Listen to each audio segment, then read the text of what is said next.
The F-16 Fighting Falcon is a legendary fighter aircraft. This fast, light, and agile jet with a distinct profile entered service in over 20 countries, becoming the most produced fourth-generation fighter aircraft in history, and setting new standards for the industry for years to come. Interestingly, just a few years before its development, aircraft engineers were considering a completely different approach. It all began with the Vietnam War. At the time, the USAAF was heavily relying on the F-4 Phantom II, a heavy and costly fighter jet with a maximum speed exceeding Mach 2, armed with cutting-edge radar-guided air-to-air missiles. Decision-makers didn't expect it to engage in close-range combat, which is why it lacked maneuverability and conventional guns. When F-4s ran into outdated Soviet MiGs, though, it quickly became clear that something went wrong.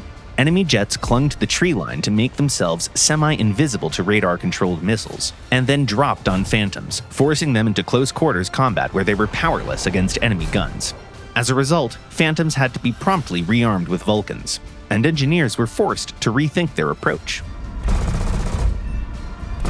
With engagements occurring at low altitudes and subsonic speeds, the USAAF sought a compact, lightweight, and highly maneuverable fighter. This concept was championed by the so-called fighter mafia, who embraced the energy maneuverability theory developed by ace pilot John Boyd and mathematician Thomas Christie. According to this theory, success in close-quarters combat required a fighter with a dry weight of less than 8 tons, half the weight of the F-15 that was under development at the time, and peak maneuverability at around 800 kilometers an hour. Thus, the lightweight fighter program was born. Several major companies competed, but only General Dynamics and Northrop produced prototypes. In 1974, during the first aircraft tests, something unexpected happened. When pilot Phil Oesterrecher was conducting high-speed ground tests on the YF-16 prototype, the aircraft suddenly started swerving on the runway. To avoid a crash, the pilot lifted off and conducted an unplanned but stable flight. Although the first flight was scheduled for a later date, the incident worked in General Dynamics' favor. They appeared ahead of schedule in the eyes of the Air Force. Ultimately, the Air Force selected the very agile YF-16 that was highly suitable for strike roles as a complement to the F-15, an expensive air superiority fighter. Soon after, the F-16 became a hallmark of American military aviation.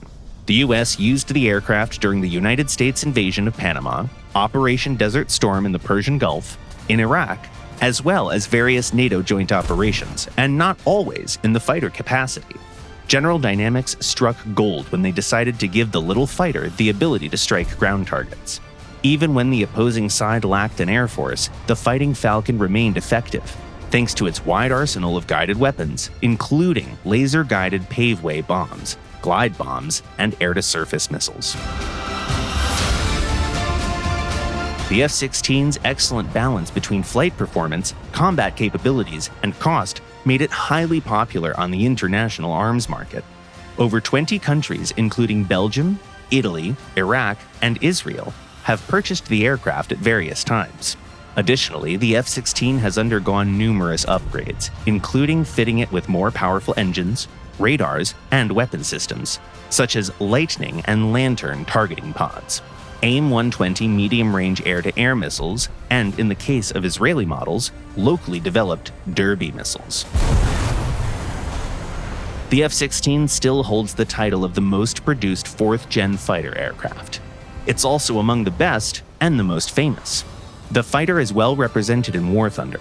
You can find the aircraft of the series at the higher ranks of several tech trees. What are your favorite ways to use this legendary jet? Share your experience in the comments below.